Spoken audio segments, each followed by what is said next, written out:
How to reset Meta Smart Glasses. If your Meta Smart Glasses are acting up or just want to start fresh, you can reset them in two simple ways. The first option is a quick restart. Just place the glasses inside the charging case, close the lid, wait about 10 seconds, then open it and try using them again. This often fixes small glitches right away. If the issue is bigger or you want to completely reset everything, you'll need to do a full factory reset. To do this, make sure the glasses are in the charging case and plug in. Press and hold the button on the charging case for about 12 seconds until you see the LED light flashing red and white. Once it flashes, let go of the button and the glasses will return to factory settings. Keep in mind this will erase your saved data and settings, so you'll need to set them up again from the beginning. After that, just open the MetaView app on your phone and follow the steps to reconnect.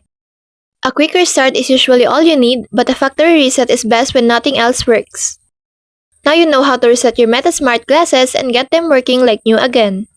So that's all for this video. I hope this helps. Thank you.